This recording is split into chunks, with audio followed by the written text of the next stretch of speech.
Hey guys, welcome to my YouTube channel truly knowledge. आज के video में बात करेंगे क्लास 10 का झारखंड एकेडमिक काउंसिल जो टर्म 2 का 2022 का मैथ का पूरा सॉल्यूशन 1 से लेके 19 क्वेश्चन है, टोटल क्वेश्चन। तो चलिए इस वीडियो को लेट न करते हुए स्टार्ट करते हैं। सबसे पहला क्वेश्चन है हमारे पास क्वेश्चन पेपर अवेलेबल नहीं है, तो मैंने क्वेश्चन लिख लिया है। आप चाहे तो उसको मैच करके देख सकते हैं। सबसे पहला क्वेश्चन है बिंदुओं 5 -5 7 तथा -1 3 के बीच की दूरी ज्ञात करें।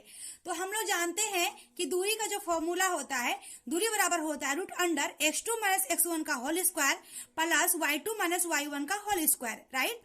तो अभी जो हमारे पास जो वैल्यू दिया हुआ है -5 और 7, तो -5 7 ये होता है x1 y1 और सेकेंड वाला जो होता है x2 y2 होता है। तो x1 का मान जहां जहां पुट कर देंगे, y का मान जहां जहां पुट कर देंगे। चलिए पुट करते हैं x2 - x1। तो x2 का मान कितना है -1, तो -1 ले लेंगे। बीच में माइनस है तो माइनस रहेगा, लेकिन x1 का मान कितना है देखिए, तो -5 है। तो माइनस माइनस क्या हो जाएगा, प्लस हो जाएगा। डायरेक्ट मैंने प्लस कर दिया। -1 + 5 का होल स्क्वायर प्लस y2 का वैल्यू कितना है 3 है, तो 3 मैंने यहाँ लिया। 3 - y1 का वैल्यू कितना है 7। 3 - 7 का होल स्क्वायर। तो 1 रुपया कर्जा है, 5 रुपया आपके पास है, 4 का होल स्क्वायर प्लस 3 रुपया आपके पास है, 7 रुपया कर्जा है, -4 का होल स्क्वायर। तो 4 का 2 बार करेंगे, 4 4 जा 16। यहाँ भी 4 का 4 4 जा 16, और माइनस को भी 2 बार करेंगे तो माइनस गुना माइनस क्या हो जाएगा प्लस। 16 + 16 कितना हो गया 32 हो गया √अंडर। लेकिन जब इसको तोड़ेंगे तो 4√3 4√2 आंसर आ जाएगा, ठीक है। नेक्स्ट क्वेश्चन है, यदि साइन a बराबर 3/4 हो तो cos a तथा tan a का मान ज्ञात करें, ठीक है।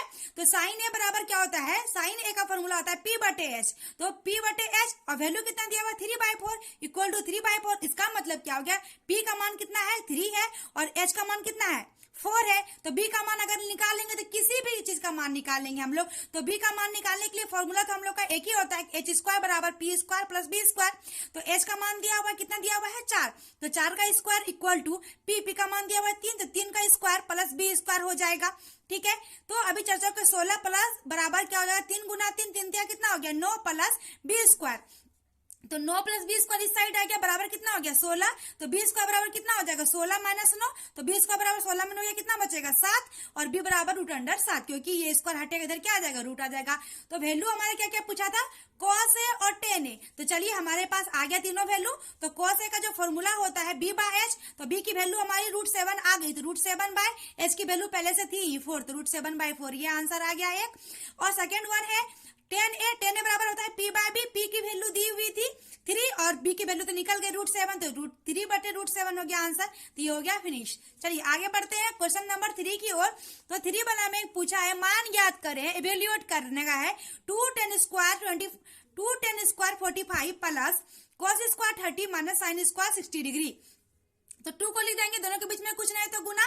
10 45 का मान कितना होता है 1 का होल स्क्वायर, क्योंकि 2 बार बोला है, प्लस है तो प्लस, cos 30 डिग्री का मान √3/2 का होल स्क्वायर, माइनस है तो माइनस, sin² 60 डिग्री मतलब sin 60 डिग्री का मान कितना होता है √3/2 का होल स्क्वायर। दोनों सेम सेम है, एक प्लस में एक माइनस में, उतना करने की जरूरत भी नहीं पड़ी, डायरेक्ट कैंसिल हो गया। तो 2 का होल स्क्वायर बराबर कितना हो जाएगा, आंसर 2 हो जाएगा। चलिए आगे बढ़ते हैं क्वेश्चन नंबर 4 की ओर। तो क्वेश्चन नंबर 4 क्या कहता है, प्रूव्ड करने कहता है, proved that cos 38 degree into cos 52 minus sin 38 into sin 52 बराबर 0, ये बोल रहा है। तो चलिए अब हम लोग का इस साइड कितना है, साइन साइड में टर्म है, इस साइड में क्या है कॉस का टर्म है। तो दोनों साइड अगर एक टर्म में आएगा तभी तो हम लोग इक्वल टू करके 0 कर पाएंगे। तो चलिए हम लोग चेंज कर जाते हैं। तो हम लोग जानते हैं साइन 90 - थीटा बराबर क्या होता है cos थीटा। तो इस कॉस को हमने चेंज कर दिया, cos थीटा बराबर मतलब साइन 90 - 38 कर दिए, इस कॉस को भी साइन 90 - 52 कर दिए। तो और इधर वाला क्या कर दिए, उतार दिए, माइनस साइन 38 इंटू साइन 52 उतार दिए। तो आप तो सब के सब किस कौन से टर्म में आ गए, साइन के टर्म में आ गए। तो साइन 90 - साइन 90 में 38, ये कितना बचेगा 52, साइन 90 में 52 घटे कितना बचेगा 38, और इधर जो पहले था उतार दिए साइन 38 इंटू साइन 52। दोनों देखिए कट के क्या हो गया 0 हो गया। ये भी ये पूरा ये इसके साथ क्या हो गया, कट गया क्या हो गया 0 हो गया, हमारा RHS क्या हो गया प्रूव्ड हो गया। अगला क्वेश्चन है 5 नंबर 7 सेंटीमीटर त्रिज्या तथा 5 सेंटीमीटर ऊंचाई वाले लंबी वृत्तीय बेलन का आयतन ज्ञात कीजिए। तो नॉर्मल क्वेश्चन है हमारा, r बराबर 7 सेंटीमीटर दिया हुआ है और h बराबर 5 सेंटीमीटर दिया हुआ है। तो बेलन का आयतन हम लोग जानते हैं पाई r स्क्वायर h। तो पाई का वैल्यू होता है 22/60, r की वैल्यू हो गई 7 गुना 7, 2 बार बोल रहा है, और h की वैल्यू होगी 7, 7 कट गया तो 22 गुना 7 गुना 5 हो जाएगा 770 सेंटीमीटर क्यूब। क्योंकि हम लोग ने आयतन निकाला है तो सेंटीमीटर क्यूब क्या हो जाएगा, आंसर हो जाएगा। नेक्स्ट क्वेश्चन है माद माध्यक तथा बहुलक के बीच संबंध बताइए। तो माद माध्यक बहुलक का एक फॉर्मूला आता है 3 माद बराबर, ये 3 लिखा हुआ है, 3 माद बराबर बहुलक प्लस 2 माध्य हो जाता है।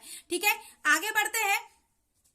एक पासा, पासा क्या होता है, जो लूडो का छक्का देखे होंगे ना आप लोग, लूडो गोटी खेलते हैं, लूडो जो खेलते हैं हम लोग, हाँ वही सेम एज वही।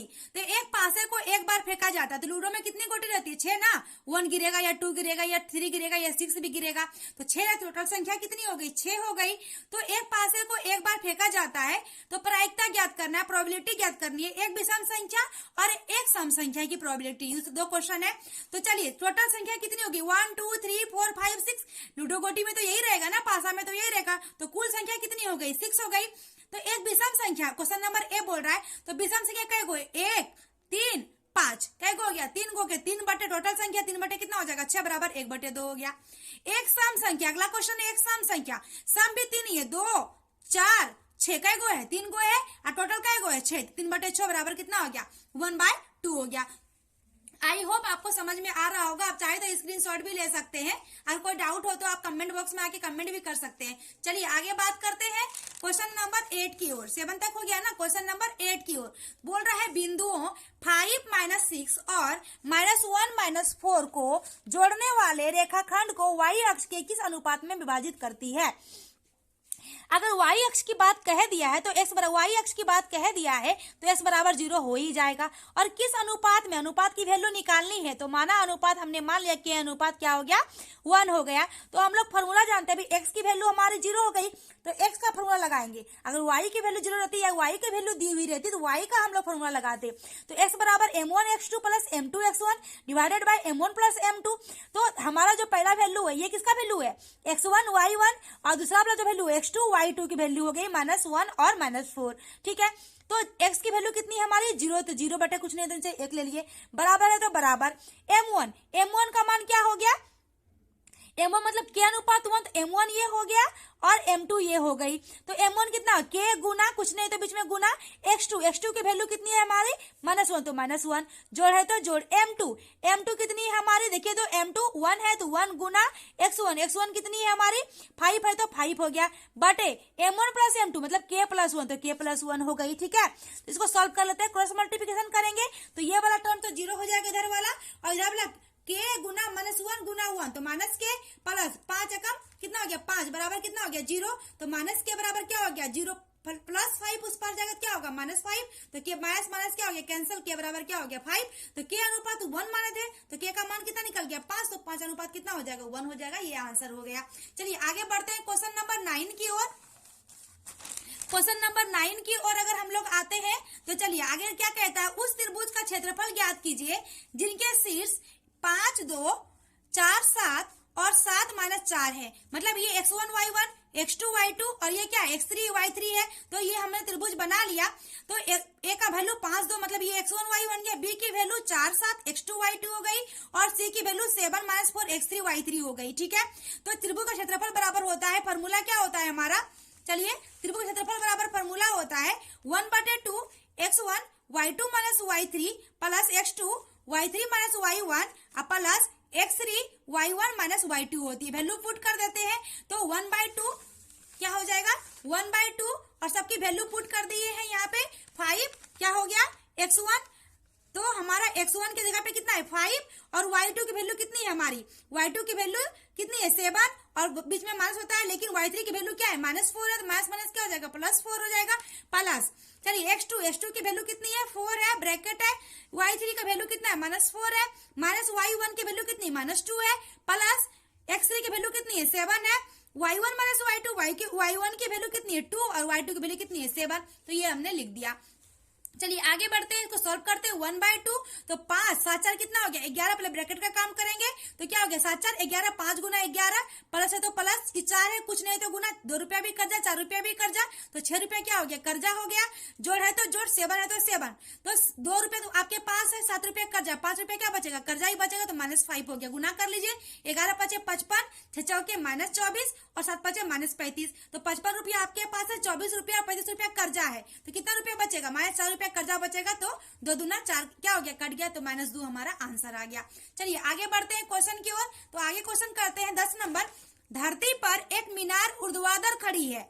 मीनार के पाद बिंदु से 15 मीटर दूर स्थित बिंदु से मीनार के शिखर का उन्नयन कोण 60 डिग्री है। मीनार की ऊंचाई ज्ञात करें। मान लीजिए ये मीनार है, हमने ये मीनार माना तो मीनार की ऊंचाई क्या होगी, ये होगी मीनार की ऊंचाई। मीनार के पाद बिंदु मतलब ये वाला बिंदु से कितने डिग्री कोण बनता है 60 डिग्री कोण बनता है, ये हो गया 60 डिग्री।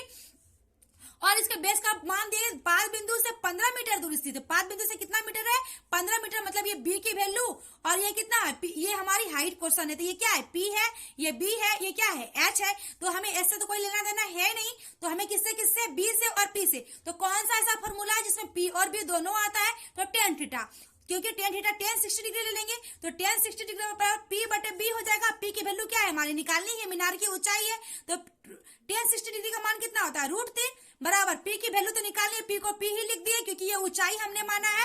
और बी का वैल्यू कितना हो गया, ये बी कितना है 15 है तो 15 क्रॉस मल्टीप्लिकेशन गुना हो गया तो 15 √3 बराबर पी, तो पी बराबर ऊंचाई 15 √3 मीटर हो गया, ये हो गया आंसर।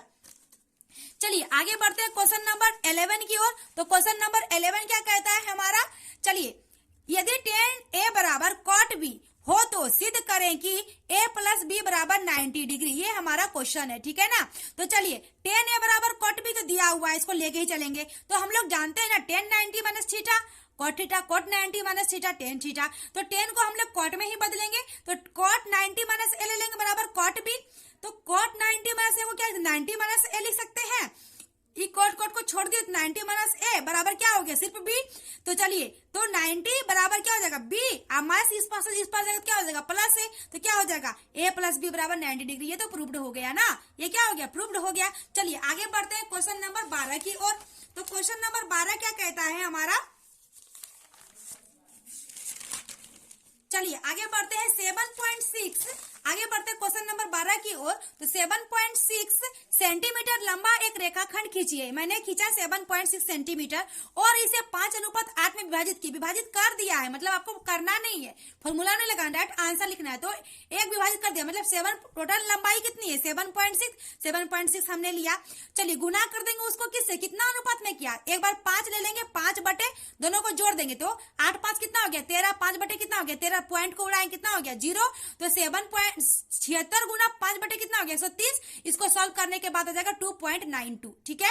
इसी प्रकार से एक बार 5 को लेके बनाए, एक बार किसको लेके बनाएंगे 8 को लेके बनाएंगे, तो जो हमारी लंबाई दी होती है उसको ले लेंगे 7.6, इस बार 8 को लेंगे तो 8 बटे दोनों को जोड़ देंगे, 8 5 कितना हो गया 13 हो गया, फिर पॉइंट उड़ाए कितना हो गया 1 0 आ गया, तो 76 गुना 8 बटे 130 हो गया, इसको सॉल्व करेंगे कितना आ जाएगा 4.67 आ जाएगा, ठीक है। अगला क्वेश्चन है जो आपका इससे बनेगा, डिवाइडर वगैरह से बनेगा, लेकिन मैंने आपने रफली समझा दिया है, तो चलिए आप कोशिश करते हैं बताने के लिए। तो 30 नंबर क्वेश्चन क्या कहता है, 5 सेंटीमीटर त्रिज्या के एक वृत्त पर 2 स्पर्श रेखाएं खींचे जो परस्पर 60 डिग्री के कोण पर झुकी हुई है।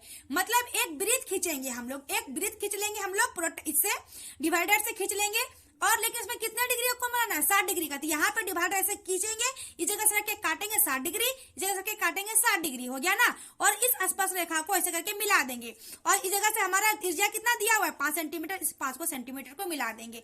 तो आई होप समझ में आएगा, लेकिन ये आपको डिग्री से बनाना पड़ेगा, मैंने रफली समझा दिया, मेरा भी 60 डिग्री नहीं है क्योंकि मैंने हाथ से लिया, मैंने डिवाइडर से नहीं बनाया है, ठीक है। तो यहाँ पे आपको एंगल बनाना पड़ेगा 60 डिग्री, ठीक है। चलिए आगे बढ़ते हैं 14 नंबर क्वेश्चन क्या कहता है, एक थैला में एक लाल 5 काली और 3 नीली गेंद है, मतलब टोटल गेंद कितनी है, एक लाल 5 काली 3 5 8 1 9, टोटल गेंद कितनी है 9 गेंद है। निशा बिना थैले के अंदर झांके इसमें से एक गेंद निकालती है, एक गेंद निकाले बिना देखे, कोई भी लड़की हो बिना देखे निकालती है। तो हमें प्रायिकता ज्ञात करना, किसकी, काली की भी, लाल की भी और नीली की भी। तो हम लोग प्रायिकता का फॉर्मूला क्या जानते हैं, बटे टोटल होता है, ऊपर में जो जितना कितना रहेगा। तो हम लोग काली काली कितना है हमारे पास 5, टोटल कितना हो गया 5 3 8 1 9, तो 5/9 हो जाएगा इसका। लाल का कितना हो जाएगा 1/9 हो जाएगा। नीला कितना हो जाएगा 3/9 हो जाएगा। चलिए बनाते हैं इसको भी। तो टोटल गेंद की संख्या कितनी है, टोटल कितना है 1 + 5 + 9 है। 1 + 5 + 3 बराबर कितना हो गया 9। काली कितना है 5 है, तो 5/9 हो जाएगा आंसर। लाल कितना है 1, तो 1/9 हो जाएगा आंसर। नीला कितना है 3/9, मतलब 3 है टोटल नीला, और 3/9 टोटल हो गया, तो कट के आ गया 1/3, तो ये हो गया आंसर। चलिए आगे बढ़ते हैं 15 नंबर क्वेश्चन की ओर। तो 15 नंबर क्वेश्चन है 7 मीटर ऊंचे एक भवन के शिखर से केबल टावर के शिखर का उन्नयन कोण 60 डिग्री है और इसके पाद का अवनयन कोण 45 डिग्री है। टावर की ऊंचाई ज्ञात करें। तो एक टावर है हमारा यहाँ से यहाँ तक, पहले एक भवन है, ये हमारा भवन है। टावर कहीं पे मतलब झंडा गाड़े हैं हम लोग, झंडा के रोड पे गाड़ दिए हैं नहीं, तो हम लोग क्या किए, जो झंडा जो हमारा लगा हुआ है, कोई भवन है, कोई हमारा जैसे छत के ऊपर झंडा डालते हैं, ये छत है हमारी, क्या हमारा छत है। छत की लंबाई कितनी है 7 मीटर है। इसके ऊपर झंडा गड़ा हुआ है, जो टावर है, टावर मान लीजिए, झंडा कोई टावर मान लीजिए, ये टावर है। टोटल टावर की ऊंचाई कहाँ से लेंगे, नीचे से लेके ऊपर लेंगे ना, तो इस झंडे की ऊंचाई और हमारा दीवार की ऊंचाई टोटल हो जाएगा ना, मतलब जो 7 दिया हुआ ये वाला और ये इसकी वैल्यू दी नहीं हुई, इसकी वैल्यू निकालनी पड़ेगी, ये दोनों को जोड़ देंगे, टोटल टावर की ऊंचाई हो जाएगी हमारी, राइट। लेकिन उसके लिए अभी उन्नयन कोण अवनयन कोण तो बाकी है। तो टावर के शिखर का उन्नयन कोण, तो टावर का शिखर कहाँ है, यहाँ है। उन्नयन कोण क्या हो गया 60 डिग्री हो गया। और इसके पाद कहाँ है हमारा टावर का, यहाँ है। इसका अवनयन कोण मतलब इसको यहाँ से मिला दे कितना डिग्री है 45 डिग्री, तो ये 45, तो ये भी कितना हो जाएगा 45 डिग्री हो गया। ठीक है, ये हो गया अवनयन कोण उन्नयन कोण। और इसका क्या हो गया बेस कितना हो गया, मान ले बेस नहीं दिया हुआ, कितना हो गया x, यहाँ से यहाँ हाइट है कितना 7 सेंटीमीटर 7 मीटर, और ये कितना x, तो ये भी कितना हो जाएगा x। तो कौन ऐसा, ये तो वैल्यू दिया हुआ है ना, यहाँ से यहाँ 7 हो गया। तो हम लोग अगर ये त्रिभुज लेते हैं तो ये त्रिभुज में x भी दिया हुआ नहीं है और ये वाला भी दिया हुआ नहीं है। तो चलिए कौन फॉर्मूला से निकलेगा, ये वाला और ये वाला, मतलब p और b कौन फॉर्मूला में tan थीटा। तो tan कौन सा है 60 डिग्री ना, तो tan 60 डिग्री बराबर क्या हो जाएगा ये वाला ed। तो ed बटे कितना हो जाएगा, बेस कितना है x ही है, तो tan 60 डिग्री बराबर ed बटे x हो गया। ठीक है, तो tan 60 डिग्री का मान कितना होता है √3 बराबर ed बटे x। क्रॉस मल्टीप्लिकेशन के ed बराबर x √3 को समीकरण नंबर 1। दोनों में से तो किसी का वैल्यू दी हुई है नहीं। तो चलिए अगला भी तो एक त्रिभुज बन रहा नीचे 45 डिग्री वाला ले लेते हैं ना, क्या दिक्कत है। तो हमारा 45 डिग्री वाला ले लेते हैं। 345 का मान कितना हो जाएगा ए बी, देखिए 350 में क्या हो जाएगा, ये हमारा बेस हो जाएगा ए बी बटे क्या हो जाएगा, ये हमारा पी है, ए बी बटे क्या हो जाएगा बी सी हो जाएगा। ए बी बटे क्या हो जाएगा, ये त्रिभुज को ले लेंगे अगर हम, तो क्या हो जाएगा ए बी बटे क्या हो जाएगा बी सी हो जाएगा। तो 350 का मान कितना है 1 बराबर, ए बी का मान तो दिया हुआ है ना 7 और बी सी का मान तो x ही, ये भी x तो ये भी दोनों बराबर ही है, तो 7 बटे x हो गया। तो क्रॉस मल्टीप्लिकेशन कर देते, x बराबर क्या हो गया 7 हो गया। तो x बराबर अगर हमारा 7 निकल गया है तो मतलब ये वैल्यू हमारी निकल गई, कितनी हो गई ये वैल्यू 7 हो गई। तो अगर ये 7 निकल गई हमारा, तो हमारा ये इक्वेशन से ed बराबर x √3 हो गया था। तो ed बराबर x के जगह पे क्या निकल गया 7 √3 हो गया। और ऊंचाई तो ed मतलब यहाँ से यहाँ तक निकल गया, कितना निकल गया 7 √3, और ये तो हमारा 7 था ही, दोनों को जोड़ दीजिए टावर की ऊंचाई निकल जाएगी। तो जोड़ देते हैं, ऊंचाई बराबर 7 √3 + 7, दोनों 7 में एक 7 क्या जाए कॉमन √3 + 1, ये होगी टावर की ऊंचाई। 15 नंबर क्वेश्चन सॉल्व हो चुका है। चलिए आगे बढ़ते हैं 16 नंबर क्वेश्चन के लिए। तो 16 नंबर क्वेश्चन क्या कहता है हमारा, चलिए पढ़ते हैं। एक खिलौना की त्रिज्या 3.5 सेंटीमीटर वाले एक शंकु के आकार का है। एक खिलौना है जो शंकु है, शंकु बना दिया हमने, जो उसी त्रिज्या वाले अर्धगोला, अंदर क्या है अर्धगोला है, शंकु में अर्धगोला बोल रहा है, जो उसी त्रिज्या वाले अर्धगोलों पर अध्यारोपित मैंने कर दिया। उस खिलौने की संपूर्ण ऊंचाई 15.5 सेंटीमीटर है, मतलब यहाँ से लेके यहाँ तक, मतलब ये तिर्यक ऊंचाई नहीं, मतलब शुरू से लेके लास्ट तक की ऊंचाई 15.5 सेंटीमीटर है।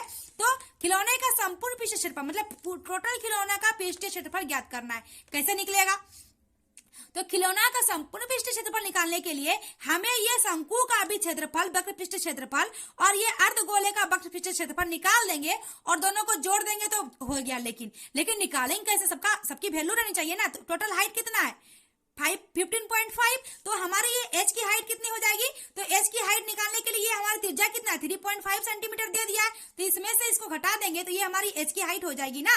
तो 15.5 में से 3.5 को घटा दी, कितनी हो गई 12 सेंटीमीटर हो गया, ये हो गया हमारा एच। लेकिन जब हम लोग शंकु का क्षेत्रफल निकालेंगे वक्र पृष्ठीय, उसमें एल की जरूरत पड़ेगी। तो एल कहां से आएगा, अभी एल को भी पहले निकाल ही के रख लेते हैं।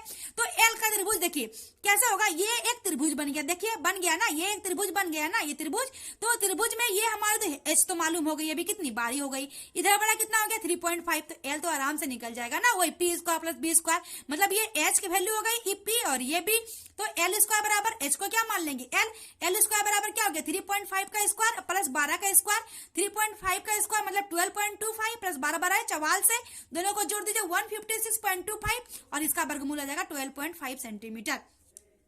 अब शंकु का वक्र क्षेत्रफल निकाल लेते हैं, फॉर्मूला होता है पाई आर एल, तो पाई का वैल्यू 22/7 गुना आर की वैल्यू तो अभी हम लोग जान ही गए, आर की वैल्यू 3.5 गुना एल तो निकाल लिए 12.5, इसको सॉल्व कर लीजिए तो आपका 137.5 सेंटीमीटर स्क्वायर आ जाएगा। अब हमारा क्या बच गया, अर्धवृत्त का पृष्ठ क्षेत्रफल, तो अर्धवृत्त का पृष्ठ क्षेत्रफल क्या होता है 2 पाई आर स्क्वायर, तो 2 पाई आर 2 गुना पाई का मान 22/7, आर की वैल्यू तो मालूम ही है 3.5 गुना 3.5, पॉइंट को उड़ाइए, ये नहीं जैसे सॉल्व करना कीजिए तो आ गया 77 सेंटीमीटर स्क्वायर, लेकिन दोनों को जोड़ेंगे तभी तो खिलौना का पूरा क्षेत्रफल निकलेगा, तो दोनों को जोड़ देते हैं। चलिए आगे बढ़ते हैं, खिलौना का संपूर्ण क्षेत्रफल, तो इसका वैल्यू कितना आ गया 137.5, चलिए और इसकी वैल्यू कितना 77, दोनों को जोड़ दीजिए 214.5 सेंटीमीटर स्क्वायर, ये हो गया आंसर। अगर चाहे तो आप स्क्रीनशॉट भी ले सकते हैं।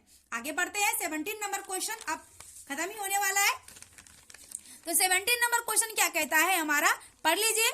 चलिए बनाते हैं इसको भी, कोई टफ नहीं है। एक ठोस एक अर्धगोले पर खड़े एक शंकु के आकार का, एक ठोस है एक शंकु के आकार का मैंने बना दिया, जिनकी त्रिज्या 1 सेंटीमीटर, त्रिज्या कितना दिया हुआ है 1 सेंटीमीटर है, तथा शंकु की ऊंचाई भी उसकी त्रिज्या के बराबर है, मतलब ये त्रिज्या जितनी है उतनी आर भी है, दोनों क्या है आपस में बराबर है, उसकी त्रिज्या के बराबर। इस ठोस का आयतन पाई के पदों, मतलब पाई का वैल्यू 22/7 रखना नहीं है, किसका निकालना है, शंकु का क्या निकालना, आयतन ही निकालना है ना, तो ठोस का आयतन बराबर क्या कैसे निकलेगा, इसमें भी तो वही फॉर्मूला आ गया ना, शंकु का आयतन, ये शंकु निकल गया और छोटा वाला क्या बन गया अर्धगोला बन गया ना, अर्धगोला बना कि नहीं, तो अर्धगोले का आयतन दोनों को मिला के जोड़ देंगे तो निकल जाएगी वैल्यू।